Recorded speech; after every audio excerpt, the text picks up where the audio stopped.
Hello everyone, welcome to your Hindi channel. देखिए आ गए हम फिर से। और जैसा कि अभी हमने जो लास्ट पेपर किया था, यानी कि क्वेश्चन आपका सैंपल पेपर नंबर 3 वादा किया था कि अभी 2 सैंपल पेपर आपके लिए जरूर लेकर आएंगे। तो आज हम लेकर आ गए हैं क्लास 10th हिंदी कोर्स ए का सैंपल पेपर नंबर 4। सारे रिस्ट्रिक्शंस, जितने भी इंस्ट्रक्शंस थे वो सारी चीजें मैं आपको पहले ही बता चुकी हूँ करते समय क्या क्या चीजें करनी है। तो आज बिना टाइम गंवाए हम फटाफट पेपर कर रहे हैं ताकि आपको अंदाजा हो कि क्वेश्चन पेपर्स कैसे आ रहे हैं। ठीक है, सारी चीजें आपको मैं थर्ड क्वेश्चन पेपर जब मैंने समझाया था, सारे इंस्ट्रक्शन सारी चीजों को फॉलो करना ऑलरेडी बता दिया था। तो अगर आपको नहीं पता है तो आप जरूर पेपर नंबर 3 जरूर देख लीजिए। कहाँ मिलेंगे? लिंक डिस्क्रिप्शन में है। सारी चीजें प्लेलिस्ट में ऑलरेडी ऐड हैं। तो सैंपल पेपर का जो प्लेलिस्ट है उसमें जाइए, आपको सारे सैंपल पेपर्स वहां पर मिल जाएंगे। ठीक है, चलिए तो आज हम कर रहे हैं क्लास 10th हिंदी कोर्स ए का sample question paper number 4। Session है आपका 20, 25, 26 का। पेपर कोड याद रखिएगा 002 है। ठीक है, इंस्ट्रक्शन फटाफट जो आपके पेपर में दिए रहेंगे उन्हें हम फिर से बता देते हैं। आपका ध्यान दीजिए, निर्धारित समय आपके पास 3 घंटे का रहेगा, पूर्णांक 80 रहेगा। प्रश्न पत्र में 15 प्रश्न हैं जो कि 4 खंडों में विभक्त रहेंगे। ठीक है, खंड है का, खा, गा। खंड का आपका अपठित बोध रहेगा जिसमें 2 प्रश्न आएंगे। फिर आपका खंड खा आएगा जो कि व्यवहारिक व्याकरण रहेगा जिसके अंदर 4 प्रश्न रहेंगे और उसके अंदर भी उप प्रश्न रहेंगे। फिर आपका आएगा खंड गा जो कि आपकी पाठ्य पुस्तक क्षितिज और कृतिका पर आधारित रहेगा जिसके अंदर रहेंगे आपके 5 प्रश्न। अंदर 20 उप प्रश्न रहेंगे, ऑप्शन आपके पास मौजूद रहेंगे। खंड गा है जो कि आपका रचनात्मक लेखन रहेगा जिसमें 4 प्रश्न हैं। हर प्रश्न के साथ आपके पास ऑप्शन मौजूद रहेगा। ठीक है, तो ये फटाफट हमने सारे इंस्ट्रक्शन आपको बता दिए। ध्यान रखिएगा, उत्तर दिए गए निर्देशों के अनुसार ही करने हैं। हर प्रश्न के साथ इंस्ट्रक्शंस दिए गए हैं, उनको फॉलो कीजिए। और साथ ही साथ पूरा प्रश्न पत्र आपको सीक्वेंस से करना है। 1 से लेकर 15 तक प्रश्न आपको एक ही सीक्वेंस में करने हैं। कोई भी गलती ऐसी नहीं करिएगा कि हम प्रश्न संख्या 12 पहले कर लें फिर 13 कर लें, ऐसा नहीं। पहले प्रश्न संख्या 1 और आखिरी प्रश्न संख्या 15। ठीक है, तो 1 से लेकर 15 तक आप पूरा लाइन से काम करोगे। चलिए, तो जैसा हमने बताया, खंड का आपका अपठित बोध आधारित रहेगा जिसके अंदर 2 प्रश्न हैं। पहला प्रश्न अपठित गद्यांश है और दूसरा अपठित काव्यांश। अपठित गद्यांश में 7 नंबर का रहेगा। इसमें आपके पास 3 बहुविकल्पीय प्रश्न और 2 लघु उत्तरीय प्रश्न रहेंगे। तो बहुविकल्पीय 3 नंबर के रहेंगे, लघु उत्तरीय 2-2 नंबर के रहेंगे, 4 नंबर के। तो 3, 4, 7 नंबर का आपका गद्यांश हो जाएगा। सेम क्वेश्चन का पैटर्न आपके पास में पद्यांश में भी आएगा, यानी कि प्रश्न संख्या 2 में। उसमें भी 3 बहुविकल्पीय रहेंगे और 2 लघु उत्तरीय प्रश्न रहेंगे। 7 नंबर का आपका काव्यांश भी रहेगा। करने का तरीका पहले बता चुकी हूं। गद्यांश करने के लिए सबसे पहले आप प्रश्न पढ़ो तब गद्यांश करो। काव्यांश में यही चीज जस्ट अपोजिट हो जाती है। पहले आपको काव्यांश पढ़ना है तब प्रश्न करने हैं। ठीक है, और ये आप सोचो कि एकदम पेपर में जाकर आप करोगे, आप बहुत अच्छे से कर लोगे, नहीं। इनकी प्रैक्टिस पहले से करिए। चलिए, तो गद्यांश पढ़ लेते हैं। सड़क मार्ग से हम आगे बढ़े और सरयू पुल पर से बस्ती जिले की सीमा में प्रवेश किया। हमारा पहला पड़ाव कुशीनगर था, मगर हम कुछ देर मगहर में रुके जो कबीर की निर्वाण भूमि है। मगर लोगों की फिरका परस्ती ने उनकी सारी मेहनत पर पानी फेर दिया और उन्हें मंदिर और मकबरे में बांट दिया। मठ के महंत ने हमारे भोजन की व्यवस्था की और आसपास के स्कूल और कॉलेज की ये लड़कियों से मुलाकात भी कराई। उनसे बातचीत करके हमने जाना कि अब स्थितियां बदल गई हैं।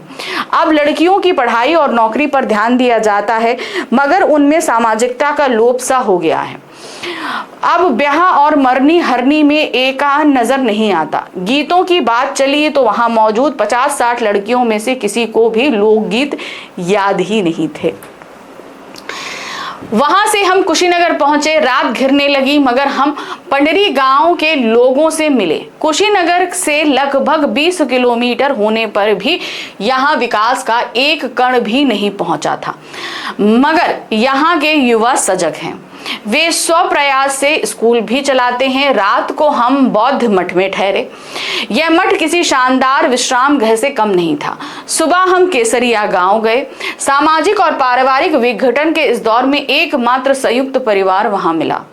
हमने उनसे बात की। उस परिवार में सबसे बुजुर्ग महिला के पास 30 त्योहार गीत गवनई के अनुपम थाती थी, यानी कि वो हर एक 30 त्योहार के लिए उनके पास बेइंतहा गीत थे। मगर उनसे सीखने वाला कोई नहीं था। नई पीढ़ी लोक संस्कृति से विरत है, यानी कि लोक संस्कृति वो अब देखना और जानना ही नहीं चाहती है। देखिए, हम आपको जो 5 क्वेश्चन पेपर करा रहे हैं ना, इनमें आप अलग अलग तरह के गद्यांश देख रहे हैं। अब ये गद्यांश कैसा है, ये एक यात्रा वृत्तांत क्या है। इससे पहले जो हमने 3 में कराया था, आपको याद है, वो एक फैक्ट बेस्ड यानी कि तथ्यात्मक गद्यांश था। चलिए, तो जैसे हमने पहले बताया है कि एक असर्शन रीजन का क्वेश्चन आपके पास जरूर आएगा, हर गद्यांश पद्यांश में आप तैयार रहिएगा। तो यहाँ पर प्रश्न है, कुशीनगर में बौद्ध मठ एक शानदार विश्राम गृह जैसा था। कारण, बौद्ध मठ में ठहरने के बाद वहां के लोग सामाजिक और पारिवारिक मुद्दों पर चर्चा करते थे। तो हम यहाँ पर क्या लगाएंगे, जो कथन है वो आपका सही है और कारण उसकी सही व्याख्या करती है।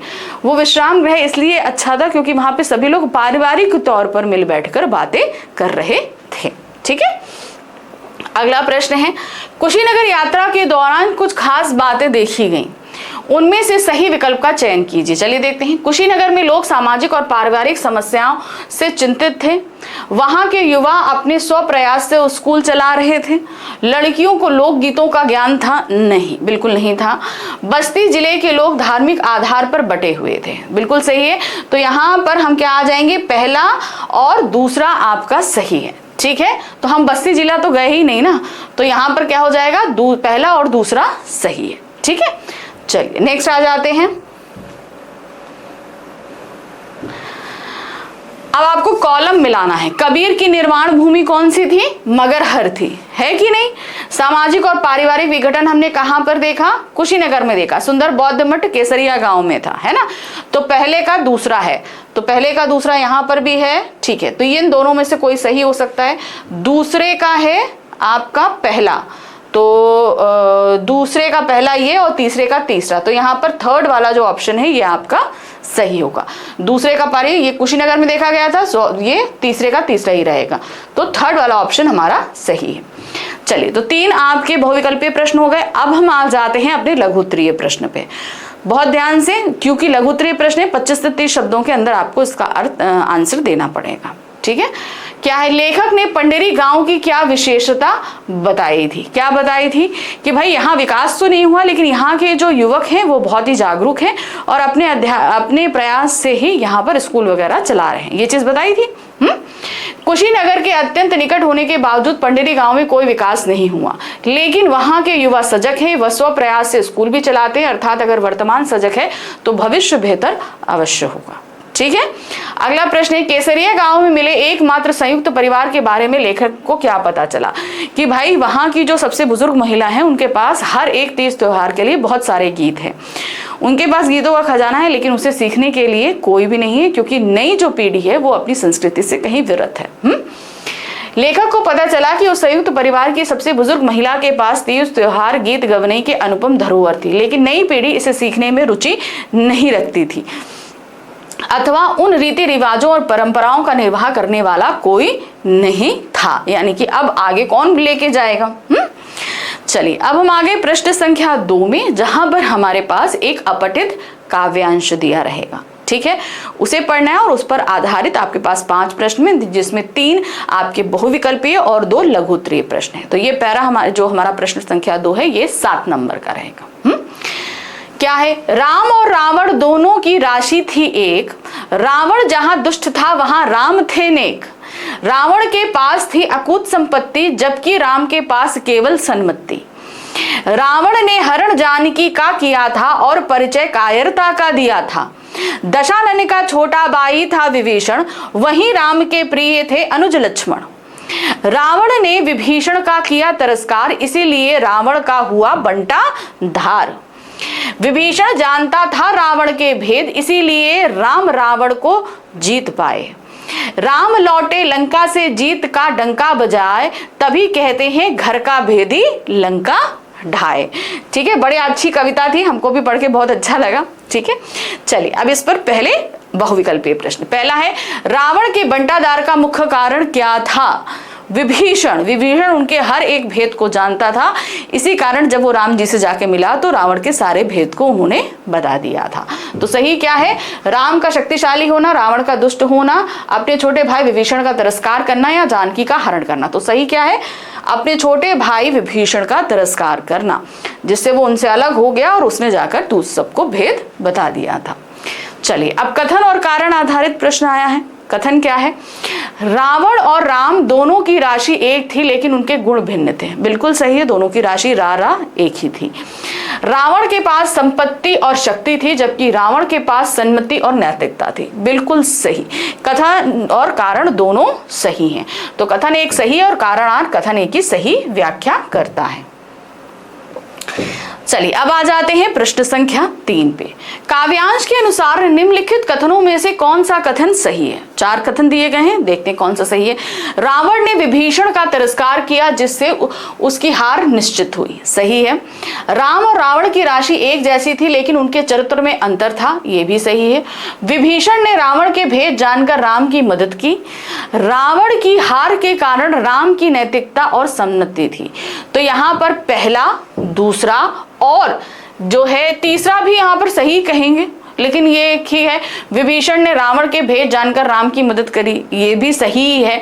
और रावण की हार के कारण राम की नैतिकता और सम्मति थी, नहीं। तो इसमें जो कविता में जो कारण बताया गया है वो विभीषण का बताया गया। तो यहाँ पर अगर हम कहें तो पहला, दूसरा, तीसरा, 3 सही है, लेकिन चूंकि ऑप्शन में हमारे पास दिया ही नहीं गया है तो हम यहाँ पर पहला, दूसरा जो सही है, जो नियर बाई हमारे पास में आंसर रहेगा वो हम लगा देंगे, क्योंकि चौथा तो गलत ही गलत है तो उसे हम लगा नहीं सकते। पहला और तीसरा अगर हम लगाते हैं तो दूसरा छूट जाता है, तो पहला चौथा भी नहीं लगा सकते, तो पहला और दूसरा हम यहाँ पर सही लगा देंगे। ठीक, चलिए अब आ जाते हैं चौथा यहाँ पर प्रश्न है, और चौथा 5वां हमारे पास लघु उत्तरीय प्रश्न रहेगा। राम की रावण पर विजय का रहस्य क्या था? क्या कारण था?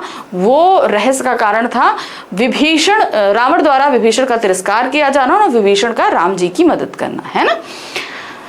रावण का छोटा भाई विभीषण रावण से तिरस्कृत होकर राम को रावण की कमजोरियां और भेद बता दिए थे, जिसके कारण राम विजयी हो सके। यही रावण पर राम की विजय का रहस्य था। इस कविता से क्या संदेश मिलता है? क्या संदेश मिलता है? घर का भेदी लंका ढाए, है ना। इस कविता में संदेश दिया गया कि कभी भी गलत कार्य नहीं करना चाहिए और ना ही गलत करने वालों का साथ देना चाहिए। मेरे हिसाब से यहाँ पर यह है कि अपनों का कभी भी तिरस्कार नहीं करना चाहिए। ठीक है, अपने हमेशा अपने होते हैं, वो हमारे भेदों को जानते हैं, तो उनका तिरस्कार करके उन्हें अपने से दूर नहीं करना चाहिए। ठीक है, चलिए अब आ गए खंड खा। खंड खा में प्रश्न संख्या 3, 4, 5 और 6 ये हमारे किस पे आधारित रहेंगे? ये हमारे व्याकरण पर आधारित रहेंगे। व्याकरण के हैं 4 टॉपिक, हर टॉपिक पर 5 प्रश्न आएंगे आपके पास में और आपको सिर्फ 4 प्रश्न करने होंगे। जो आपको 4 क्वेश्चन आते हैं उन्हीं का आंसर दीजिए, सारे के सारे ऑप्शन ऑप्ट करने की जरूरत नहीं है, जो सही है उसी को आप कर लीजिए। ठीक है, चलिए सबसे पहले वाक्य आधारित 5 प्रश्न आएंगे जिनमें से हमें सिर्फ 4 प्रश्न करने होंगे। सब कुछ हो चुका था सिर्फ नाक नहीं थी। रचना के आधार पर वाक्य का भेद पहचानिए। अब यहाँ पर है संयुक्त वाक्य। देखिए इसमें क्या, सब कुछ हो चुका था, पहला वाक्य अपने आप में पूर्ण है इसलिए हम इसको कह सकते हैं संयुक्त वाक्य। हाँ, सिर्फ जैसा यहाँ पर एक अव्यय हमने लगा दिया है, नाक नहीं थी। ठीक है, तो ये एक संयुक्त वाक्य में आ जाता है। नेक्स्ट आते हैं, थोड़ी देर में मिठाई की दुकान बढ़ाकर हम लोग घरौंदा बनाते हैं। ठीक है, मिश्र वाक्य में बदल कर लिखिए, थोड़ी देर में बढ़ाकर हम लोग जो है घरौंदा बनाते।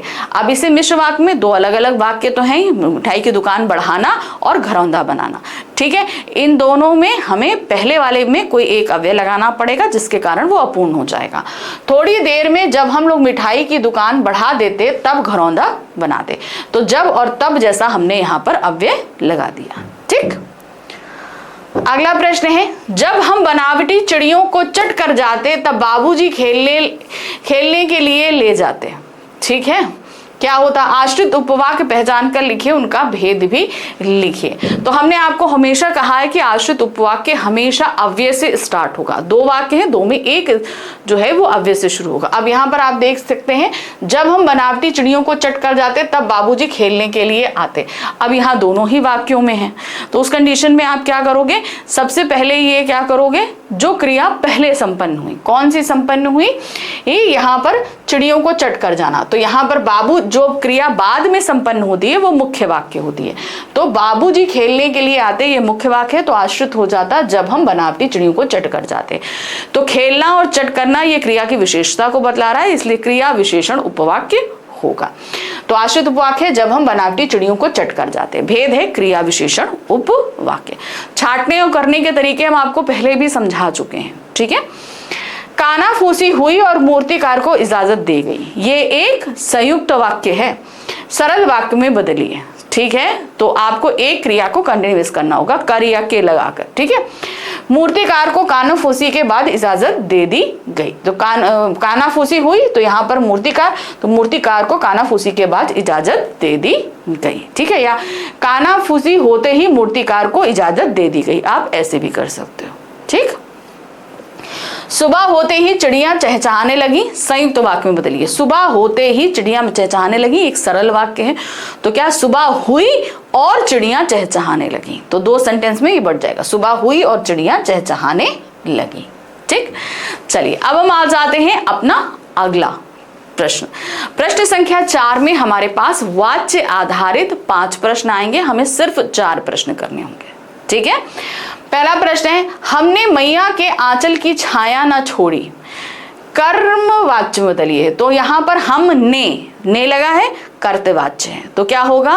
हमसे मैया का आंचल की छाया न छोड़ी गई, क्या होगा? ने हटाकर से कर दीजिए और छोड़ी गई हो जाएगा, ठीक है। फिर आते हैं, गुरुजी द्वारा खूब खबर ली गई, ठीक है। गुरुजी द्वारा खूब खबर ली गई। अब ये कर्मवाच्य है, कर्तवाच्य में क्या हो गया? गुरुजी ने खूब खबर ली, गुरुजी ने हमारी खूब खबर ली, ये हो जाएगा, ठीक। चलिए अगला प्रश्न आ जाते हैं, जवाब नहीं दिया, कर्मवाच्य में बदलिए। अब देखिए इसमें क्या है? कर्ता नहीं है, ठीक है। समझ, ऐसा कोई सेंटेंस आता है, ये एक्चुअली एक कर्तवाच्य है और इसको हमें कर्मवाच्य में बदलना है। उस कंडीशन में आप देख रहे हो कर्ता नहीं है, तो द्वारा वगैरह तो लग ही लगेगा। तो ऐसे में हमेशा एक हमें इमेजिनेटिव कैरेक्टर आगे कर्ता के तौर पे लगा दिया हो जाएगा। क्या क्या क्या होगा? हमने जवाब नहीं दिया, यहाँ पर तो था नहीं, तो हमने यहाँ क्या लगा दिया? हमने जवाब नहीं दिया। तो इसका क्या, इसके आगे हम ने से क्या कर देंगे? हमसे जवाब नहीं दिया गया। तो हमेशा ध्यान रखना, जहां पर अगर ऐसी कोई कंडीशन आती है तो इमेजिनेशन के तौर पे कुछ भी कैरेक्टर एक कर्ता के तौर पर लगा दो, तो तुम्हारे लिए चेंज करना आसान होगा, ताकि तुम क्रिया अच्छे से कर पाओगे, ठीक है। लड़का नहीं हंसा, भाववाच्य में बदलिए। तो लड़का नहीं हंसा, हंसा लड़के से कनेक्टेड है, क्रिया को अन्य भी कर दो, लड़के से नहीं, क्या लड़के से नहीं हंसा गया, चीज सिंपल है, लड़के से नहीं हंसा गया, क्योंकि असमर्थता के लिए हमें यहां से लगाना पड़ेगा, तो हमने से लगा दिया, नहीं हंसा गया, ठीक। कूंजन कुंज में आसपास के पक्षी संगीत का अभ्यास करते हैं, कर्मवाच्य में बदलिए। तो क्या होगा? पक्षी जो हैं वो हमारे क्या हैं? कर्ता हैं। क्यों? क्योंकि वो अभ्यास कर रहे हैं। तो क्या होगा? कुंजन कुंज के आसपास में पक्षियों द्वारा संगीत का अभ्यास किया गया। तो जो भी करता है उसके साथ द्वारा लगा दीजिए, आपका बदल जाएगा। अगला है प्रश्न संख्या 5। प्रश्न संख्या 5 में हमारे पास पद परिचय आधारित 5 प्रश्न रहेंगे और उनमें से हमें सिर्फ 4 प्रश्न करने होंगे। पद परिचय के लिए आप लोगों को प्रॉब्लम हो रही है, ऐसे मेरे पास बहुत सारे कमेंट्स और मैसेजेस आ रहे हैं, तो मैं बार बार बोल रही हूँ बेटा प्रैक्टिस करो, और जो इनके डिटेल वीडियोस दिए हैं उनको ध्यान से देखो। मैंने उसमें हर एक के भेद और उपभेद बताए हैं, उन्हें आप समझ लो, पद परिचय आसान हो जाएगा, ठीक है। लेकिन प्रैक्टिस मस्ट है। पहला प्रश्न है, दादी जी प्रतिदिन समाचार पत्र पढ़ती हैं। पढ़ती हैं क्रिया है, क्या पढ़ती हैं? पत्र पढ़ती हैं, यानी कि सकर्मक क्रिया है, ये समझ में आ गया। पढ़ती हैं एक वचन है आपका, दूसरा स्त्रीलिंग है और वर्तमान काल है कर्तवाच्य, ठीक है। तो इस तरीके से अगर आपको पता है तो आप फटाफट सारे स्टेप्स निकाल लोगे ऐसे। फिर है, रोहन यहाँ नहीं आया था, ठीक है। यहां के नीचे अंडरलाइन शब्द है, अंडरलाइन है।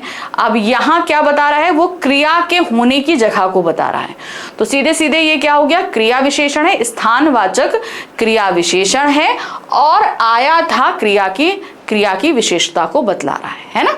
तो ये स्थानवाचक क्रिया विशेषण आया था क्रिया की विशेषता को बतला रहा है।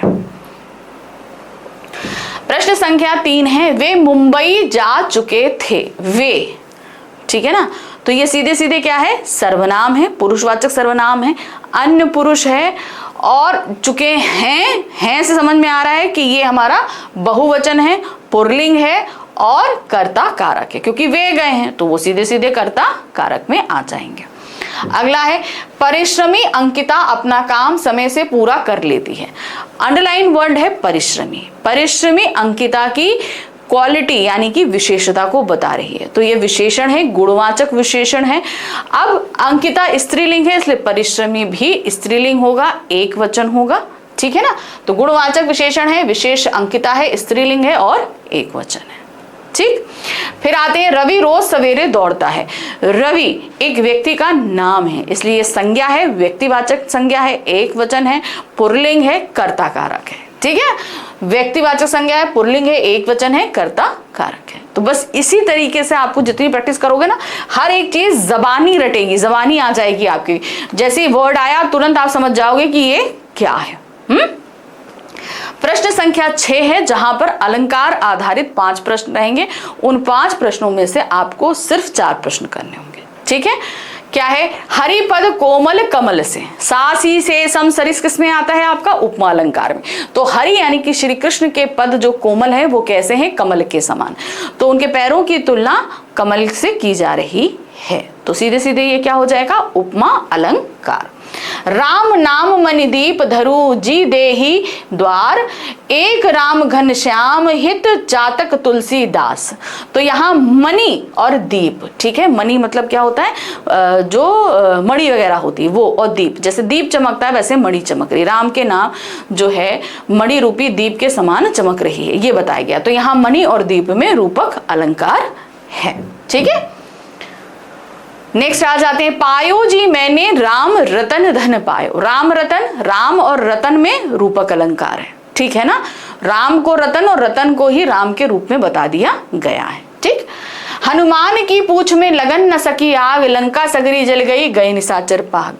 तो यहाँ पर राम की विशेषता को बताते बताते लोक सीमा पार कर दी गई, यानी कि उनकी पूंछ में आग भी नहीं लग पाई और उन्होंने पूरी लंका, अब भाई पूंछ में आग लगेगी तभी तो वो कूद कूद के पूरी लंका में आग लगाएंगे, तो यहाँ पर कुछ ज्यादा ही बढ़ा चढ़ाकर बोल दिया गया। तो यहाँ पर क्या हो जाएगा, अतिशयोक्ति अलंकार।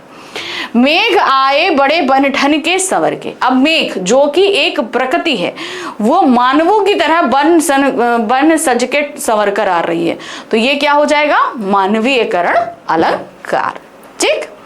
देखिए, आपको आप जितना प्रैक्टिस करोगे आपकी स्पीड उतनी ज्यादा बढ़ती जाएगी। तो जो कंप्लेंट होती है ना कि मैम टाइम कम बचता है और लिखने को बहुत ज्यादा होता है, तो ये जब आप प्रैक्टिस कर लोगे ना तो ये टाइम उतना कम होता चला जाएगा, आपके पास बहुत सफिशिएंट टाइम रहेगा, ठीक है ना। इसीलिए सैंपल पेपर कहते हैं कि प्रीवियस ईयर क्वेश्चन पेपर और सैंपल पेपर आपको 4 से 5 सॉल्व ही करने हैं, क्योंकि ये आपकी प्रैक्टिस होती है, ठीक है। चलिए, तो अब हम आ जाते हैं अपने खंड गा पे, जो कि हमारी पाठ्य पुस्तक क्षितिज और कृतिका पर आधारित रहेगा। इसके अंदर 5 प्रश्न है, 2 प्रश्न आपके क्षितिज के गद्य खंड के हैं, 2 प्रश्न क्षितिज के काव्य खंड से आएंगे और 1 कृतिका से आएगा। तो सबसे पहले हम आ रहे हैं क्षितिज के गद्य खंड पर। क्षितिज के गद्य खंड में आपके पास 6 अध्याय दिए गए हैं, तो 6 अध्यायों में से किसी भी अध्याय से 1 गद्यांश रखा जाएगा और उस पर आधारित 5 बहुविकल्पीय प्रश्न रहेंगे। आपको 5 प्रश्न करने हैं, कोई ऑप्शन नहीं रहेगा, ठीक है। तो ये तो आपका प्रश्न संख्या 7 में, तो 5 प्रश्न है, 1-1 नंबर के रहेंगे, 5 नंबर के ये प्रश्न रहेंगे। कार्तिक आया नहीं कि बाल गोविंद भगत की प्रभातियां शुरू हुई, जो फागुन तक चला करती। इन दिनों वह सवेरे ही उठते, ना जाने किस वक्त जग कर वह नदी स्नान को जाते। गांव से 2 मील दूर वहां से नहा धोकर लौटते और गांव के बाहर ही पोखरे के ऊंचरे भिड़े पर अपनी खंजड़ी लेकर जा बैठते और अपने गाने टेरने लगते। खेत बगीचा घर सब कुहासा सा रहा, सारा वातावरण अजीब रहस्य से आवृत मालूम पड़ता था। उस रहस्यमय वातावरण में एक कुश की चटाई पर पूरब मुंह काली कमली ओढ़े बाल गोविंद भगत अपनी खंजड़ी लिए बैठे थे। उनके मुंह से शब्दों का तांता लगा था, उनकी उंगलियां खंजड़ी पर लगातार चल रही थी। मैं जाड़े से कपकपा रहा था, किंतु तारों की छांव में भी उनके मस्तिष्क के श्रम बिंदु जब तब चमक पड़ते थे, ठीक है। तो ये गद्यांश कहां से लिया गया है, हमारे गद्य खंड का 2रा अध्याय बाल गोविंद भगत से लिया गया है, ठीक है।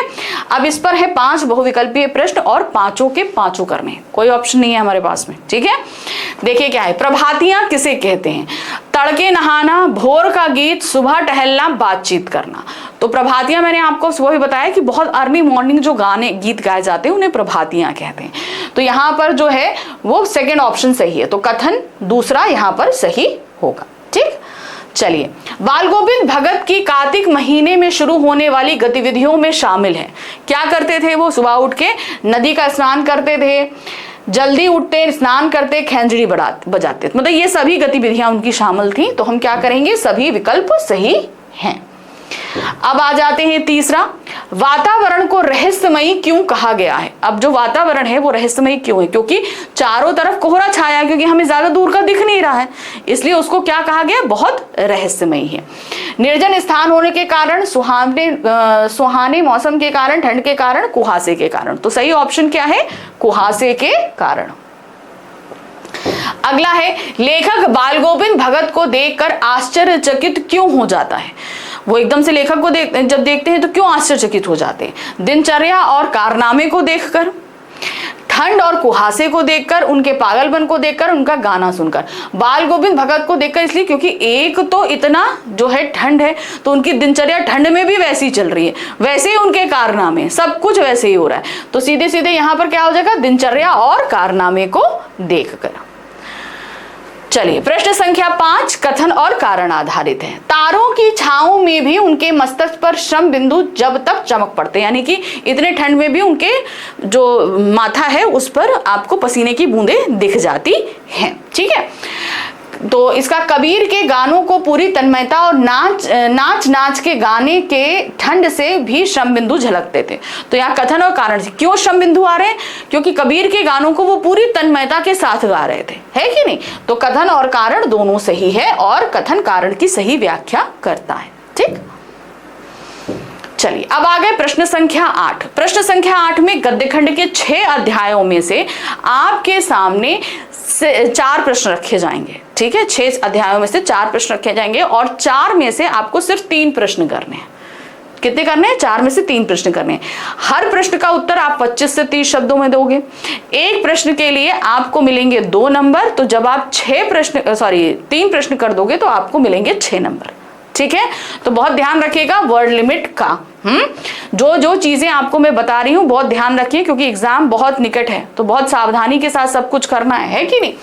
तो यहाँ पर 4 प्रश्न हैं, सिर्फ आपको करने कितने हैं? 3। तो चारों में बता देती हूँ। वाक्य पात्र की कौन सी विशेषता की ओर संकेत करता है? अब वाक्य क्या है? कैप्टन बार बार मूर्ति पर चश्मा लगा देता था। तो कैप्टन की किस विशेषता की तरफ ये वाक्य कर रहा है? क्योंकि वो एक देशभक्त है और नेताजी की मूर्ति को बगैर चश्मे के वो देख नहीं पा रहा था। उसकी विशेषता क्या है? उसका देशभक्त होना। कैप्टन बार बार नेताजी की मूर्ति पर चश्मा लगाने का कारण उसकी देशभक्ति की भावना के होने से है। वह वास्तव में हमारे देश की स्वतंत्रता सेनानी, खासकर नेताजी सुभाष चंद्र बोस के प्रति अपने मन में सम्मान की भावना रखता था। इन्हीं भावनाओं के तहत कैप्टन नेताजी की मूर्ति पर बार बार चश्मा लगा देता था। अगला प्रश्न है, मनु भंडारी की मां का त्याग उनका आदर्श नहीं बन सका, क्यों? क्योंकि उनका जो त्याग था उसमें कहीं ना कहीं उनका अपना व्यक्तित्व नष्ट हो गया था, क्योंकि वो दूसरों की जातियों को सिर्फ सहती जा रही थी, चाहे पिताजी की हो, उनकी अपनी कोई मर्जी नहीं थी। तो ये सारी चीजें भी उनके आदर्श का कारण नहीं बने, क्योंकि वो खुद अपने आप को ऐसा नहीं बनाना चाहती थी। लेखिका की मां में कई विशेषताएं थी, फिर भी उनकी मां उनका आदर्श नहीं बन सकी, क्योंकि मां पिताजी की हर जाति को अपना प्राप्य समझकर सहन करती थी। भाई अगर गलत है तो आवाज उठाओ, लेकिन वो हर एक चीज को बस सह जाती थी। मां की असहाय मजबूरी में लिपटा उनका त्याग और सहनशीलता के कारण उन्होंने कभी भी मां को अपना आदर्श नहीं माना। लेखिका को मां का ये त्याग और धैर्य उनकी विवशता प्रतीत होता था। उनकी स्थिति से लेखिका के मन में पिता के प्रति विद्रोह भाव उपजता था, यानी कि वो कहीं ना कहीं इसके लिए जिम्मेदार पिताजी को मानते थे कि मां जो है वो इस तरीके से हो गई है। तीसरा प्रश्न है, नवाब साहब खीरे को बाहर फेंक कर गर्व से क्यों भर उठे? लखनवी अंदाज पाठ के आधार पर बताइए। क्योंकि वो कहीं ना कहीं अपनी झूठी शान का प्रदर्शन कर रहे थे, तो इसलिए वो जब खीरों को फेंक देते हैं उन खीरों को जिनको लेखक ने खाने से मना कर दिया था, तो उनके अंदर वो गर्व का भाव आ जाता है कि देखो, जिनको तुमने खाने के लिए मना कर दिया था, मैंने अपनी शान को बरकरार रखने के लिए उन खीरों को फेंक दिया। तो एक तरीके से कहीं ना कहीं वो उनका आडंबरपूर्ण व्यवहार था। खीरे की फाकों को बाहर फेंकने के बाद नवाब साहब गर्व से भर उठे। उनके चेहरे पर संतुष्टि के मिश्रित भाव झलक रहे थे। मात्र सूंघने से ही तृप्ति का अनुभव कर खिड़की के बाहर खीरा फेंकना उनके रईसी खानदान को प्रदर्शित करता है। ऐसा करने से मानो कहना चाहते हो कि यह है रईसों का खानदानी तरीका। वे लेखक जैसे साधारण आदमी के सामने खीरा जैसा सस्ता फल खाने में भी संकोच करते हैं। इससे उनकी खानदानी तहजीब, नफासत और नजाकत झलकती है कि मतलब वो एक तो दिखावा तो कर ही रहे हैं और दूसरा जो नवाबी शान है उसको भी बरकरार उन्होंने रखा हुआ है। चौथा प्रश्न है, वास्तविक अर्थों में संस्कृत व्यक्ति किसे कहा जा सकता है? वो व्यक्ति जो अपनी बुद्धि से किसी एक नई चीज की इजाद करता है जो मानव कल्याण की भावना से ओतप्रोत हो, यानी कि जिसमें मानव का कल्याण बसा हो। ठीक है, तो वो व्यक्ति ही क्या कहलाता है? संस्कृत व्यक्ति कहलाता है। ऐसा व्यक्ति जो अपनी योग्यता और बुद्धि के आधार पर नए तथ्य की खोज करता है, नए सिद्धांत स्थापित करता है, उसके बावजूद भी वह स्वभाव से साधारण एवं विनम्र रहता है, संस्कृत व्यक्ति कहलाता है। उदाहरण के तौर पर देखिए तो महानतम वैज्ञानिक न्यूटन ने अपनी बुद्धि का उपयोग कर भौतिकी के सबसे मूल नियम, जिसे गुरुत्वाकर्षण का नियम कहते हैं, को भौतिकी के प्रतिस्थापित किया था। ठीक है, इसी कारण उन्हें संस्कृत व्यक्ति कहना उचित होगा। ऐसे व्यक्ति संस्कृत व्यक्ति ऐसे होते हैं जिनमें विशिष्ट गुण होते हैं, जो बहुत प्रभावशाली होते हैं, विनम्र होते हैं, साधारण होते हैं। दुनिया एवं समाज को एक बेहतर नजरिए से वे देख पाते हैं एवं उसे समझने की कोशिश करते हैं। ऐसे व्यक्ति संस्कृत व्यक्ति कहलाते हैं। तो जो चीजें मैंने बताई कि भाई उनमें जो है परोपकार की भावना, विनम्रता, समाज कल्याण की भावना छिपी होती है और उसी के तहत वो किसी नई चीज की खोज करते हैं। चलिए अब हम आ गए खंड गा के 9वें प्रश्न पर। यहां पर अब हमारे सामने हमारे काव्य खंड के 6 अध्यायों में से किसी एक अध्याय से कोई भी एक काव्यांश रखा जाएगा। ठीक है, किसी भी एक चैप्टर से उसको आपको पढ़ना है और उस पर आधारित 5 बहुविकल्पीय प्रश्न रहेंगे। 5 कर रहे हैं, कोई ऑप्शन नहीं रहेगा, हर प्रश्न 1 नंबर का रहेगा, तो प्रश्न संख्या 9 आपका हो जाएगा 5 नंबर का। ठीक है, चलिए क्या, मधुप गुनगुनाकर कह जाता कौन कहानी यह अपनी, मुरझाकर गिर रही पत्तियां देखो कितनी आज घनी, इस गंभीर अनंत नीलिमा में असंख्य जीवन इतिहास ये लो, करते ही रहते अपना व्यंग मलिन उपहास। तो चैप्टर कौन सा है? चैप्टर है हमारे काव्यखंड का 3रा अध्याय आत्मकथ्य। ठीक है, जयशंकर प्रसाद द्वारा लिखित है। अब इस पर है 5 बहुविकल्पीय प्रश्न। पहला प्रश्न है, पद्यांश में मधुप शब्द का प्रयोग किसके लिए किया है? मधुप शब्द यहाँ पर कवि के हृदय की बात करी जा रही है। ठीक है ना, तो कवि के मन के लिए यहाँ पर कहा गया है। अगला प्रश्न है, मुरझाकर गिर रही पत्तियों का क्या अर्थ है? देखते हैं। जीवन में सुख का स्थान दुख ने ले लिया है, बसंत ऋतु समाप्त हो गई है, जीवन में दुख का स्थान सुख ने ले लिया है या पतझड़ आ गया है। तो मुरझाकर गिरना यानी कि अब जो दुख है वो जा रहा है, उसकी जगह सुख आएगा। ठीक है ना, तो यहाँ और क्या कहते हैं, मतलब कोई भी चीज एक स्थान बदल रहा है तो सीधे सीधे क्या है, सुख जा रहा है और दुख उसकी जगह आ गया है। तो मुरझाकर गिर रही पत्तियों का सीधे सीधे तात्पर्य कि उनके जीवन में कभी सुख था जो अब दुख में तब्दील हो गया, क्योंकि उनके अब कोई अपने उनके साथ बचे ही नहीं है। कवि अपने जीवन में किससे हरा भरा था? देखिए, दुख और सुख से, सुख और आनंद से, दुख और आनंद से, सुख या निराशा से। तो ऐसे समझिए, उनके जीवन में दुख है, बहुत है, सुख भी है, सुख है, आनंद है, दुख है और आनंद है, यानी कि वो उनके जीवन में बहुत सारा दुख है, उन्होंने सुख उसमें बहुत जरा सा बताया है, लेकिन जो है उसमें भी उन्हें आनंद प्राप्त हो रहा है। तो दुख और आनंद से वे हरा भरा है। इस गंभीर अनंत नीलिमा में असंख्य जीवन इतिहास का भाव क्या है? यानी कि इस पूरे संसार में बहुत सारे लोगों ने अपनी आत्मकथाएं लिखी हैं, ये चीज वो बता रहे हैं। अनंत आकाश में एक दूसरे का मजाक बनाना, ना जाने आत्मकथा क्यों लिखी जाती है, ना जाने कितने लेखकों ने आत्मकथा लिखी हुई है। तो गंभीर अनंत नीलिमा में असंख्य जीवन इतिहास का मतलब है ना जाने कितने लेखकों ने आत्मकथा लिखी हुई है। ठीक है। प्रश्न संख्या 5 है, कवि आत्मकथा लिखने से क्यों मना कर रहा है? अब देखो उसके कई कारण हैं। अब बहुत सारे कारणों में यहाँ पे कौन सा दिया है उसको हमें देखना पड़ेगा। वह अपना मजाक नहीं उड़वाना चाहता, वह अपना यश नहीं फैलाना चाहता, उसे आत्मकथा लिखना पसंद नहीं है, वह अपना इतिहास नहीं जानता। तो सही क्या है? उसे लग रहा है कि वो अपनी आत्मकथा लिखेगा तो कहीं ना कहीं लोग पढ़ के उसका मजाक या उपहास बनाएंगे, इसलिए वो नहीं लिखना चाहता। तो रीजन क्या है? वह अपना मजाक नहीं उड़वाना चाहता। चलिए अब हम आ गए प्रश्न संख्या 10 में, जहां पर हमारे सामने जो रहेगा वो क्या है? वो हमारे काव्य खंड के 6 अध्यायों में से 4 प्रश्न रखे जाएंगे। उन 4 प्रश्नों में से हमें कोई भी 3 प्रश्न करने हैं। कितने करने हैं? सिर्फ 3 प्रश्न करने हैं। हर प्रश्न का उत्तर आप 25 से 30 शब्दों में देंगे और एक प्रश्न के लिए आपको मिलेंगे 2 नंबर। तो जब आप 3 प्रश्न कर दोगे तो 6 नंबर आपके पास में आ जाएंगे। ठीक है।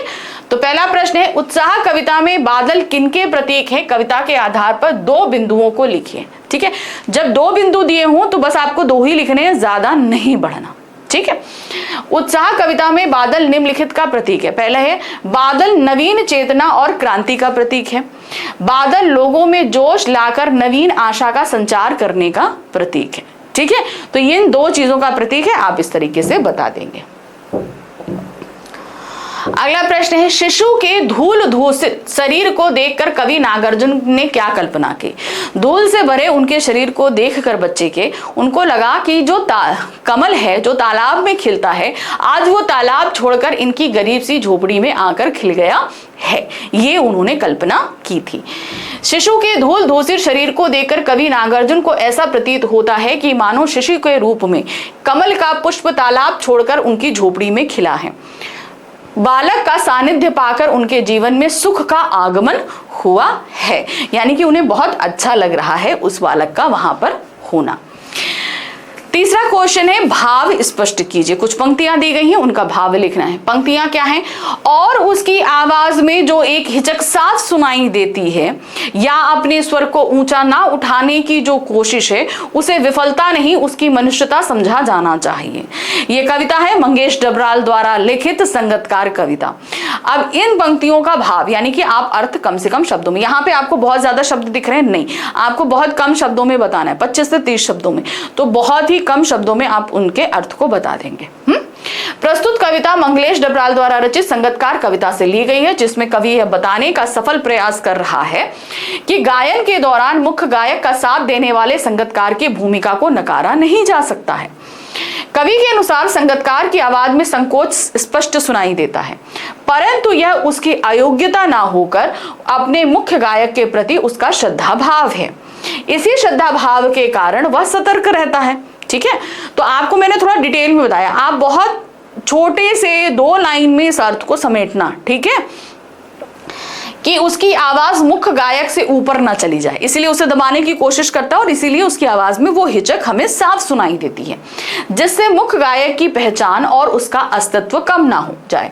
मुख्य गायक का मान सम्मान की रक्षा करने में भी वह अपना बड़प्पन समझता है। वह कितना भी उत्तम गायक हो परंतु स्वयं को मुख्य गायक से कम ही रखता है। कवि ने संगतकार के ऐसे संकोच को उनकी विफलता ना बताकर उसे मानवीय गुणों से संपन्न बताया है, कि ये उसकी विफलता नहीं उसका मानवीय गुण है। प्रश्न संख्या 4 है, गोपियों को कृष्ण में ऐसे कौन से परिवर्तन दिखाई दिए जिनके कारण वे अपना मन वापस पा लेने की बात करती हैं? क्यों बात उन्होंने कही कि भाई हम लोग तो प्रेम कर रहे हैं लेकिन उसके बदले श्री कृष्ण ने प्रेम नहीं दिया, उन्होंने योग संदेश भेज दिया। तो वो कह रहे हैं कि भाई जो यहाँ से जाते समय हमारा मन साथ लेकर थे वो मन हमको वापस कर दो। मथुरा जाने से कृष्ण की सोच में बहुत परिवर्तन आया। वे हमें प्रेम का मार्ग छोड़ योग मार्ग का संदेश दे रहे हैं। मथुरा जाकर वह कुशल राजनीतिज्ञ बन गए थे और हम पर राजनीति कर रहे हैं। आप तो आते नहीं और हमें योग सीखने को कह रहे हैं। नीति की अपेक्षा अनीति का सहारा लेकर हम से दूर हो रहे हैं, इसलिए गोपियां अपना मन वापस मांग रही हैं। सिंपल है कि भाई प्रेम के बदले प्रेम नहीं मिल रही, आप हमारा मन ले गए थे, हमें वापस कर दीजिए, ये चीज उन्होंने कही है। ठीक है, अब आ गए प्रश्न संख्या 11, जहां पर हमारी पूरक पुस्तिका कृतिका भाग 2 के 3 अध्यायों में से 3 प्रश्न रखे जाएंगे। ठीक है, इन 3 में से आपको सिर्फ 2 प्रश्न करने हैं।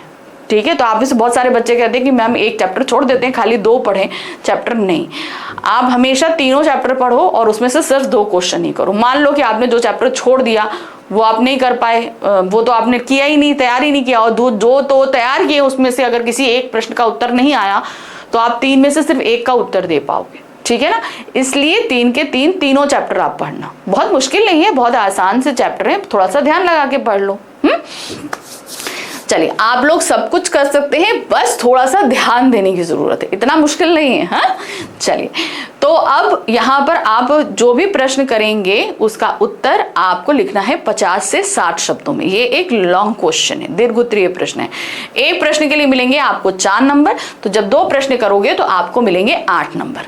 ठीक है, चलिए करते हैं। तो पहला प्रश्न है, माता का अंचल पाठ से ऐसे 2 प्रसंगों का वर्णन कीजिए जो आपके दिल को छू गए हों। तो ऐसे तो बहुत सारे प्रसंग हैं, लेकिन जो आपको सबसे ज्यादा अच्छे लगे उन्हें आप लिख देना। ठीक है, पाठ में से ऐसे कई प्रसंग आए जिन्होंने मेरे दिल को छू लिया, उन्हीं में से 2 प्रसंग निम्नलिखित हैं। पहला है, बच्चे का अपने पिता के साथ कुश्ती लड़ना, शिथिल होकर बच्चे के बल को बढ़ावा देना और पछाड़ खाकर गिर जाना, बच्चे का अपने पिता की मूंछ खींचना और पिता का उससे प्रसन्न होना बड़ा ही आनंदमयी प्रसंग है।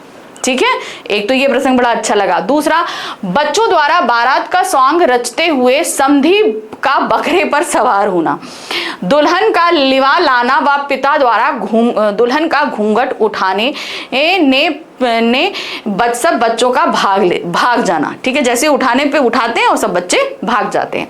बच्चों के खेल में समाज के प्रति उनका रुझान झलकता है, तो दूसरी ओर उनकी नाटकीयता, स्वांग और उनका बचपना। तो ये 2 प्रसंग, ऐसे तो बहुत सारे प्रसंग हैं। अंतिम प्रसंग भी बड़ा अच्छा है, जब वो माँ के आंचल में आकर छिप जाते हैं। तो कई ऐसी चीजें हैं जब वो क्या कहते हैं, उन बूढ़े व्यक्ति को सताते हैं। ठीक है, बुढ़वा बेईमान मांगे करेले का चोखा, वो सारी चीजें, वो भी बड़ा अच्छा लगा था। चलिए, अब दूसरा प्रश्न आ जाते हैं। मैं क्यों लिखता हूं पाठ के आधार पर अनुभव और अनुभूति का अंतर स्पष्ट करते हुए लिखिए कि लेखक ने अपनी जापान यात्रा के दौरान हिरोशिमा में सब कुछ देखकर भी तत्काल क्यों नहीं लिखा। अणु विस्फोट की अनुभूति लेखक को कब हुई? तो जाहिर सी बात है, अनुभूति कब हुई थी? जब उन्होंने जापान में वो पत्थर देखा था। लेकिन उससे वो इतना विचलित हो गए कि अपनी उस अनुभूति को कागज में वो तुरंत ना उतार के जब वो वापस भारत आ गए और रेल में बैठकर उन्होंने उस कविता को लिख दिया था। विस्फोट, विज्ञान के विद्यार्थी होने के बावजूद वो सब कुछ जानते थे, लेकिन अभी तक वो अंदर से उसे अनुभव नहीं कर पाए थे। तो जब उन्होंने वो पत्थर पर मनुष्य की वो झुलसी हुई छाया देखी तो वो अंदर तक पूरा हिल गए थे।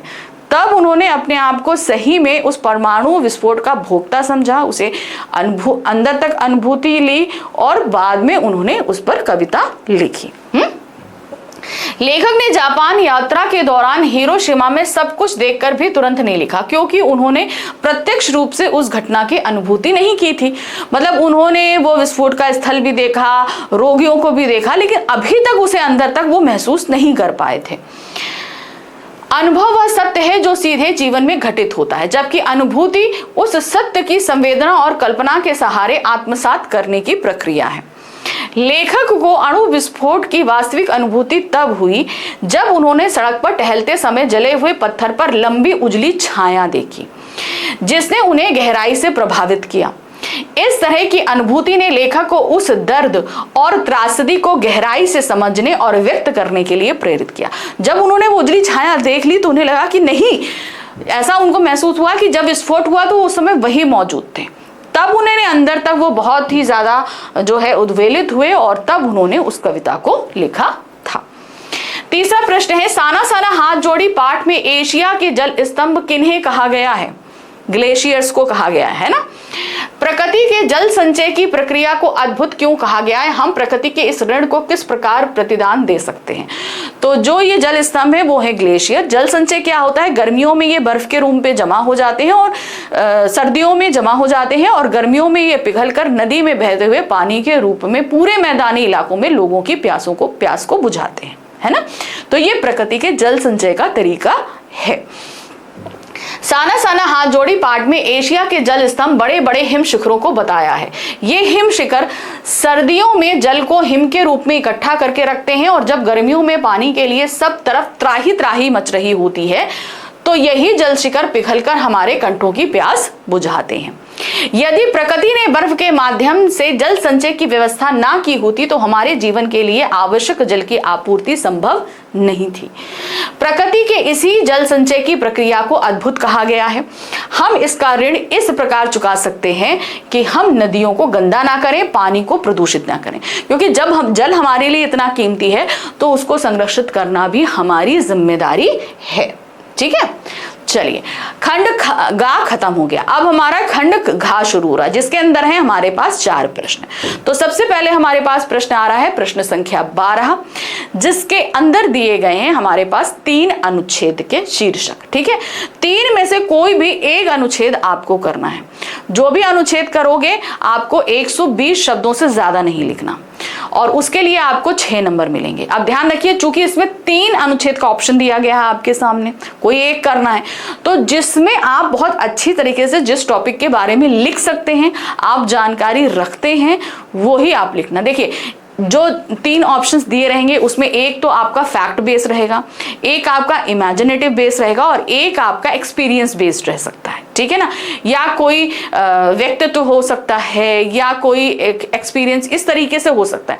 तो जो आप बहुत अच्छे तरीके से लिख सको, कोशिश करना फैक्ट बेस्ड तभी ऑप्ट करना जब आप सारे फैक्ट से अच्छी तरह परिचित हो। ठीक है, मान लो जैसे आपसे पूछा गया कोई क्रिकेट मैच, तो अगर आपको क्रिकेट मैच का वो दिन, उसके स्कोर्स, प्लेयर सब कुछ याद है तो आप उसको लिख दो। ठीक है ना, तो हमेशा ध्यान रखना फैक्ट बेस आप तभी लेना जब आप उनके सारे फैक्ट से वाकिफ हो।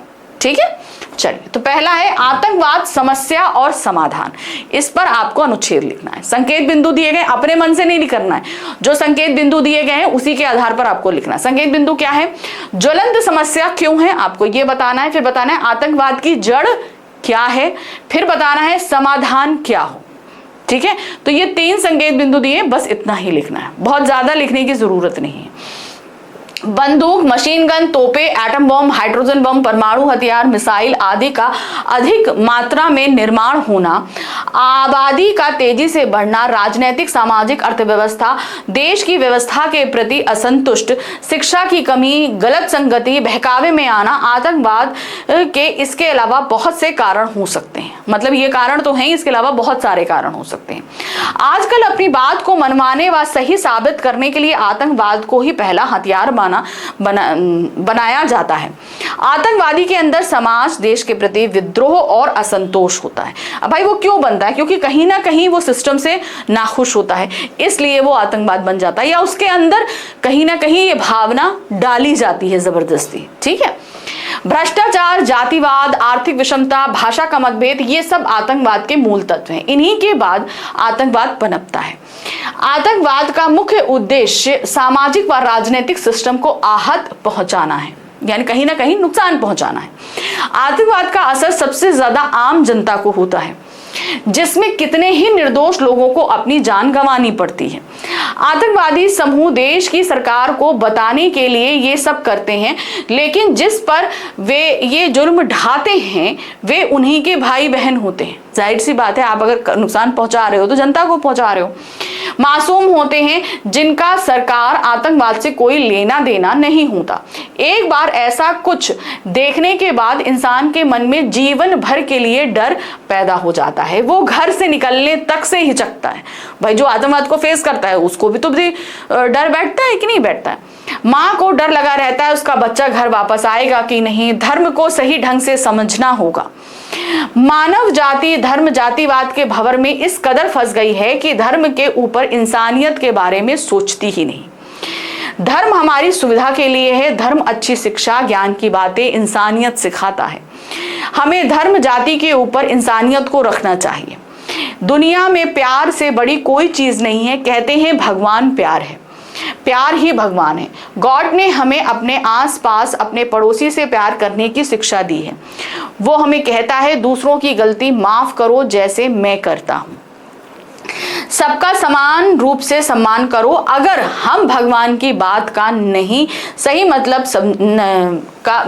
सही मतलब समझेंगे तो देश दुनिया से आतंकवाद जैसी कुरीतियां निकल जाएंगी और चारों तरफ प्यार होगा। ठीक है ना। तो इस तरीके से जो संकेत बिंदु दिए गए हैं उन्हीं पर आप लिखेंगे। अगला हमारे पास जो उदाहरण है, जो ऑप्शन दिया गया है वो क्या है, मित्र हो तो ऐसा। अब आप ये तो हमें लगता है सभी लोग लिख सकते हैं, अगर ऐसा कोई आ जाता है एक्सपीरियंस, आप अपने फ्रेंड के बारे में आपको देना है। ठीक है। संकेत बिंदु क्या है, सच्चा दोस्त कौन होता है, आपको पहले उस सच्चे दोस्त के क्या लक्षण होते हैं आपको बताने हैं। हर मुसीबत का साथी होता है, प्रशंसा के लायक है। ठीक है। तो अब आपको ये बताना है, एक अच्छा दोस्त 100 पुस्तकों के बराबर होता है, ऐसा स्वयं श्री APJ अब्दुल कलाम जी ने का मानना था। क्योंकि हम पुस्तकों को पढ़ सकते हैं, उनसे सीख सकते हैं, परंतु उन बातों को प्रयोग में ला रहे हैं कि नहीं, यह कोई और नहीं अपितु हमारे दोस्त ही समझ पाते हैं।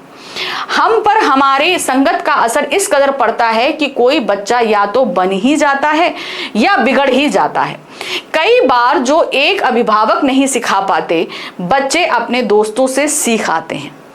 एक अच्छा दोस्त खुद को अच्छे पथ पर चलता ही है और साथ ही अपने दोस्तों को भी अच्छी आदतें सिखाता है। मतलब खुद तो अच्छे रास्ते पे चलेगा ही चलेगा, लेकिन जो उसके दोस्त होंगे उन्हें भी अच्छे रास्ते पर आगे लेकर जाता है और अपने दोस्तों को भी गलत मार्ग पर जाने से रोकता है। शायद इसी वजह से जीवन में अच्छे दोस्तों का होना बेहद आवश्यक है।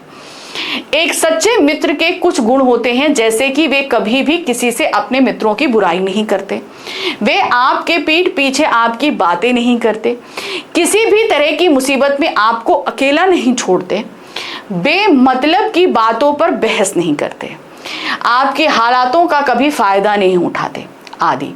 एक अच्छा मित्र इतनी आसानी से नहीं मिलता, थोड़ा त्याग खुद भी करना पड़ता है और अगर आपके पास ऐसा मित्र है तो उसकी कद्र अवश्य करें।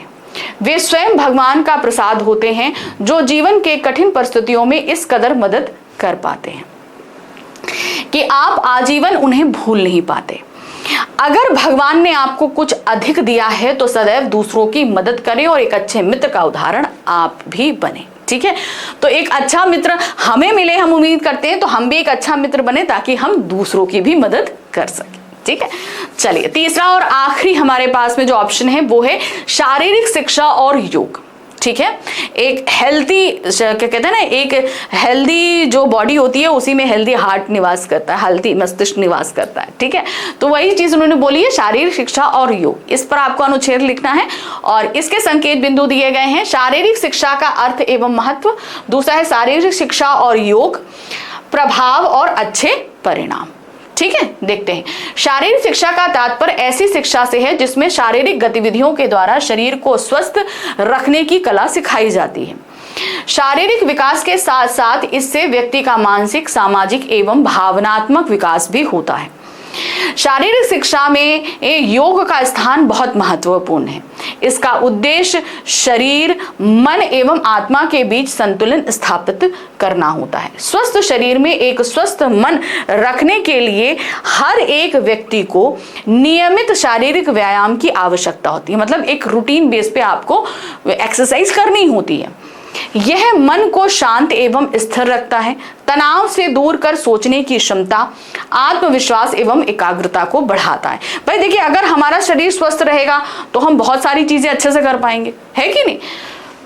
नियमित रूप से योग करने से शरीर स्वस्थ तो रहता ही है, साथ ही यदि कोई रोग है तो इसके द्वारा उसका उपचार भी किया जा सकता है। तो मतलब कहीं ना कहीं योग हमारे शरीर को तो आने वाली मुसीबतों से तो बचाता ही है, लेकिन अगर कोई अंदर से भी प्रॉब्लम है तो उन्हें भी हेल्प करता है। कुछ रोगों में तो दवा से अधिक लाभ योग करने से होता है। तमाम शोधों से यह प्रमाणित हो चुका है कि योग संपूर्ण जीवन की चिकित्सा पद्धति है।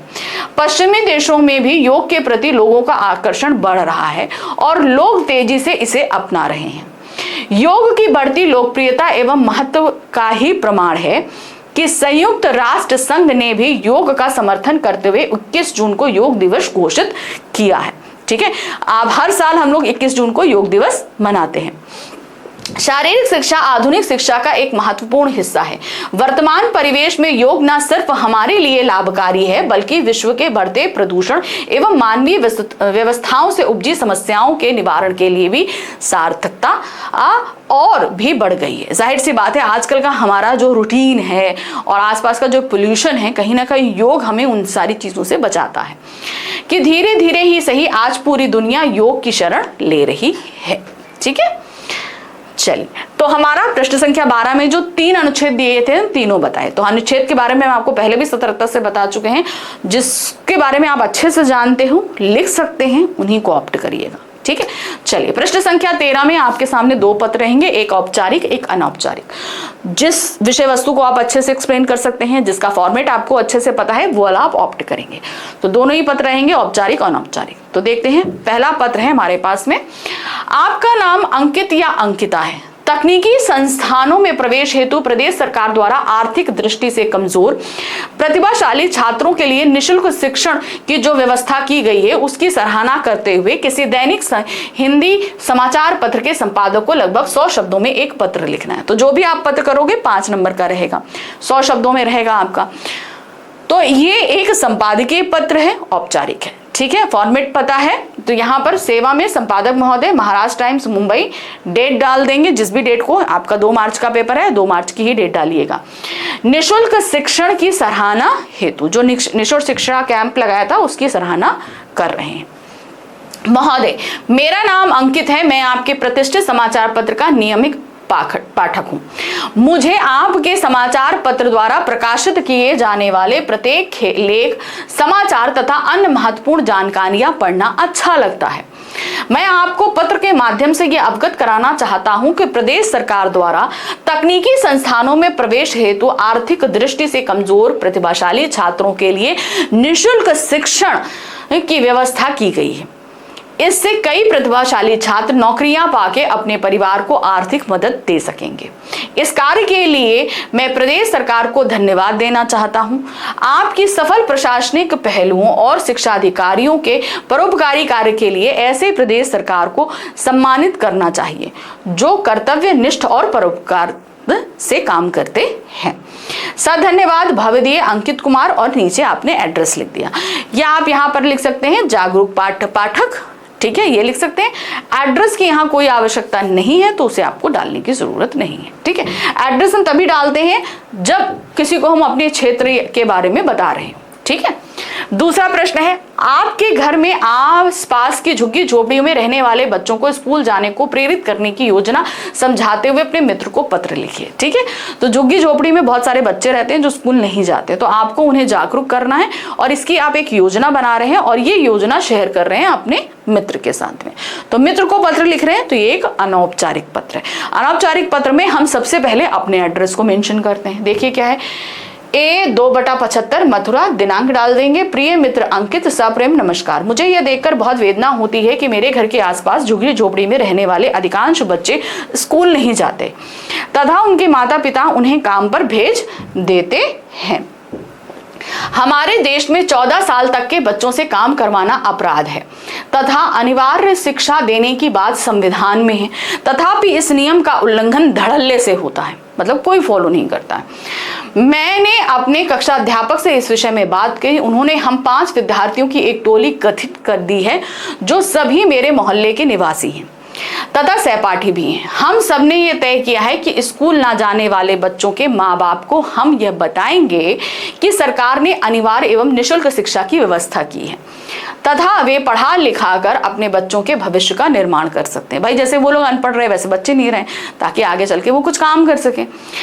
यही नहीं, मैंने अपने पिताजी को भी अपने अभियान में साथ ले लिया है और ऐसे बच्चों को लेकर हम पास के स्कूल में जाकर उनका दाखिला करवाएंगे। उन्हें देखकर अन्य ऐसे बच्चों एवं अभिभावकों को भी प्रेरणा मिलेगी, वो भी इंकरेज होंगे कि भाई हम भी अपने बच्चों को जो है एडमिशन दिला दें। आशा है तुम मेरी इस योजना से सहमत होगे। तुम्हारा मथुरा आने का क्या कार्यक्रम है मुझे सूचित करें, क्योंकि मैं तुमसे मिलने को उत्सुक हूं। पत्रोत्तर की प्रतीक्षा में तुम्हारा मित्र दिनेश। ठीक है, सिंपल इस तरीके से आप पत्र लिख दोगे। चलिए अब हम आ गए प्रश्न संख्या 14, जहां पर हमारे सामने एक स्ववृत्त और एक ईमेल रहेगा। तो दोनों में से जिसका फॉर्मेट आपको ठीक से पता है उसमें आप लिखेंगे। ठीक है, तो दोनों में से जो भी करेंगे उसके लिए 5 नंबर आपको मिलने वाले हैं। ठीक है, तो पहले आ रहा है हमारे पास स्ववृत्त। दिल्ली नगर निगम सिविल लाइंस क्षेत्र दिल्ली के आयुक्त को प्राथमिक अध्यापकों की आवश्यकता है। इस पद के लिए स्ववृत्त सहित आवेदन पत्र लिखिए। आप विकास कुमार हैं, A2O127 अभिनव इलेक्शन सेक्टर 15 रोहिणी दिल्ली के निवासी हैं। आपका नाम, एड्रेस सब कुछ दे दिया गया है। ठीक है, बाकी जो नहीं दिया गया है वो आप अपने आप लिख लीजिएगा। प्रति आयुक्त नगर निगम सिविल लाइंस क्षेत्र 16 राजपुर रोड दिल्ली। तो ये तो दिया गया है कि भाई सिविल लाइंस में है, दिल्ली आयुक्त में है। ठीक है, विषय है प्राथमिक अध्यापक पद हेतु आवेदन। मान्यवर, दिनांक 5 मई को जनसत्ता दैनिक समाचार पत्र से ज्ञात हुआ कि सिविल लाइन क्षेत्र में प्राथमिक कक्षा के बच्चों को पढ़ाने के लिए अध्यापकों के कुछ पद रिक्त हैं। मैं इसी पद के लिए अपना आवेदन पत्र प्रस्तुत कर रहा हूं। मेरा संक्षिप्त व्यक्तिगत विवरण इस प्रकार है। तो आपको अपना विवरण देना है। चलिए देखते हैं कैसे। नाम है गोविंद कुमार, पिता का नाम श्री राम रतन, माता मोहिनी, 10 अक्टूबर। एड्रेस जो आपका दिया था वही लिखेंगे, मोबाइल नंबर देंगे, ईमेल देंगे। ठीक है, तो हमेशा ध्यान रखना आपको सारी चीजें सीक्वेंस में देनी है। फिर आ जाते हैं योग्यताएं। योग्यता हमेशा 10वीं यानी कि 10th क्लास से शुरू होगी। 10वीं आपने 2007 में की 78%, 12वीं आपने करी 2009 में 85%, JBT यानी कि डाइट केशवपुरा दिल्ली से की 2011 में 70%, कंप्यूटर कोर्स किया 1 वर्षीय 2012 में, CTET आपने किया जो 2013 में आपने 67% जो है प्रतिशत के साथ में पार करी।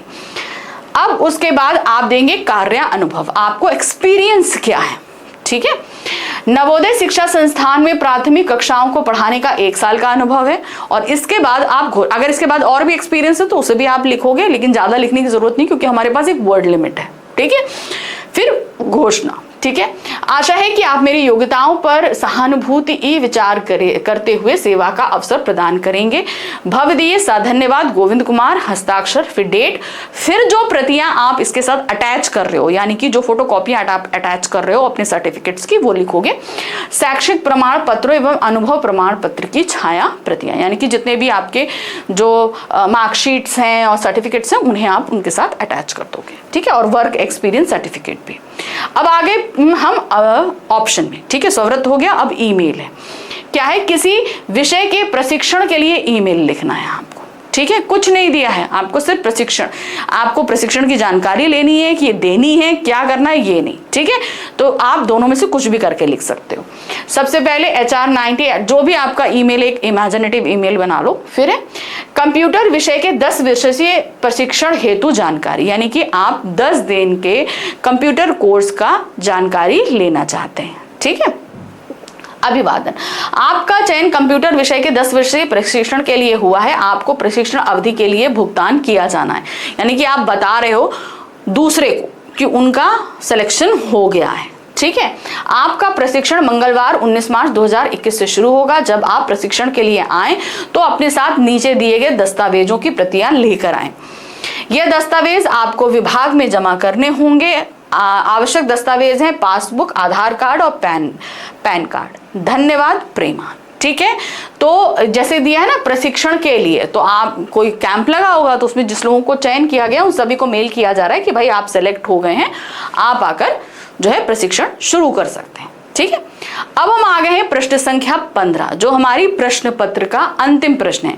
अब इस अंतिम प्रश्न में हमारे पास एक संदेश रहेगा और एक विज्ञापन रहेगा, अथवा करके रहेगा, दोनों में से आपको कोई भी एक करना होगा।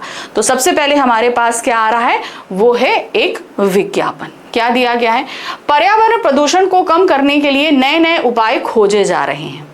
इसी श्रृंखला में इलेक्ट्रॉनिक कार बनने लगी है। ठीक है। इसका प्रचार प्रसार करने के लिए 50 शब्दों में एक विज्ञापन तैयार करना है। तो जो भी आप कर रहे हो, संदेश कर रहे हो या विज्ञापन कर रहे हो, वो दोनों में से जो भी करोगे 4 नंबर मिलेंगे। अब आपको इलेक्ट्रॉनिक कार के विज्ञापन के लिए एक बनाना है। चलिए देखिए है, पेश है नई टेक्नोलॉजी से युक्त बाबा इलेक्ट्रिक कार। ठीक है, तो ये इलेक्ट्रिक कार हमने एक पिक्चर यहाँ पर लगा दी है। कारों की दुनिया में एक अनोखा और बेमिसाल प्रयोग, 1200 सीसी के इंजन के साथ आकर्षक डिजाइन, अत्याधुनिक तकनीक के साथ safety balloon, power window, power steering के साथ मनमोहक रंगों में उपलब्ध। 1 घंटे में फुल बैटरी चार्ज, एक चार्ज में चले 80 किलोमीटर प्रति घंटे की रफ्तार से। कार की बुकिंग पर आकर्षक गिफ्ट हैम्पर है। संपर्क करें बाबा कार, सेक्टर माध्यम मार्ग, Hirapura, Jaipur road, mobile number. ठीक है, अब ये आपको कार मिल कहाँ रही है ये भी तो बताना पड़ेगा, तो नीचे आप एड्रेस और फोन नंबर दे सकते हैं। ठीक है, चलिए अब क्या आ जाता है, एक संदेश भी आपको ब्लॉक में बनाना है। देखिए जो चीजें आपको बॉक्स में लिखनी है वो है आपको ईमेल, विज्ञापन और संदेश। ये सारी चीजें आपको बॉक्स में ही बनानी होंगी। ठीक है, चलिए अब आ जाते हैं शिक्षक दिवस के अवसर पर अपने हिंदी शिक्षक के लिए एक भावपूर्ण संदेश आपको लिखना है। ठीक है, हिंदी टीचर के लिए तो सिखा रही हूँ, मेरे को भी टीचर्स डे पे विश कर देना। ठीक है, चलिए शिक्षक दिवस की हार्दिक शुभकामनाएं। 5 सितंबर 1921 प्रातः 11 बजे, परम श्रद्धेय गुरुवर। ठीक है, ज्ञान ज्योति प्रज्वलित करके दूर किया अज्ञान का अंधकार, जीवन पथ पर राह दिखाई दिए मनुष्यता के संस्कार, आत्मबल उत्साह बढ़ाकर सत्कर्मों का दिया ज्ञान, शत शत वंदन करते गुरुवर, हर पल करते आपका गुणगान। तो ये 4 लाइनें लिख दी। अब इसके नीचे क्या संदेश है, आपने अपने असीमित ज्ञान से हमारा जीवन पथ आलोकित कर कर्तव्यनिष्ठ बनने की प्रेरणा दी। आपका कोटिश्य धन्यवाद। हम शिक्षार्थी सदैव आपके स्नेह एवं मार्गदर्शन के लिए आपके ऋणी रहेंगे, आपका शिष्य परम। ठीक है, तो ये हमारे पास संदेश हो गया और इसी संदेश के साथ हमारा यहाँ पर सैंपल पेपर नंबर 4 खत्म हुआ। तो अभी हमने खाली 4 सैंपल पेपर कराए हैं, अब हम लेकर आएंगे नेक्स्ट एक 5वां सैंपल पेपर। तो इस तरीके से हमारी पूरी प्रिपरेशन हो जाएगी। जो कोई भी आपको कुछ भी पढ़ना है, हर एक चीज की प्लेलिस्ट आपको नीचे डिस्क्रिप्शन में मिल रही है। बहुत सावधानी के साथ सारी प्लेलिस्ट को आप फॉलो करिए, आपको बहुत अच्छे से सारी चीजें समझ में आएंगी। ठीक है, कोई और प्रॉब्लम है, कुछ है, कमेंट बॉक्स में जरूर करिए। और अगर कमेंट बॉक्स में नहीं लिख सकते हैं तो डिस्क्रिप्शन में एक ई-नोट का लिंक दिया गया है जो कि एक टेलीग्राम चैनल का है, आप उस पर मुझे डायरेक्ट मेल जो है वो मुझसे कम्युनिकेट कर सकते हैं, आप मुझे डीएम कर सकते हैं। ठीक है, तो एग्जाम बहुत अच्छे से करने हैं। सारी प्रिपरेशन, लाइव क्लासेस अलग ले रही हूँ, सारी चीजें आपको समझा रही हूँ, साथ में ये रिकॉर्डिंग भी दे रही हूँ। तो आपके जो डाउट सेशन भी मैं लूंगी उनमें भी आप मुझसे पूरी तरीके से कम्युनिकेट कर सकते हैं। कोई भी परेशानी आए मैं आपके लिए मौजूद हूँ, क्योंकि मेरा सिर्फ एक ही मोटिव है कि आप सबके हिंदी में कम से कम 99 मार्क्स तो आने ही आने। ठीक है, हम अपनी तरफ से कोशिश कर रहे हैं, आप हमें साथ देते रहिए। ठीक है, चलिए तो जल्दी से फटाफट आप मुझे ये भी कमेंट करिए कि वीडियो कितने हेल्पफुल आपके लिए हो रहे हैं और साथ ही साथ चैनल को लाइक, सब्सक्राइब, शेयर कीजिए। मिलते हैं जल्दी अगले कुछ और वीडियोस के साथ में, और साथ ही साथ लाइव सेशन तो हो ही रहे हैं। ठीक है, चलिए मिलते हैं। Thank you for watching.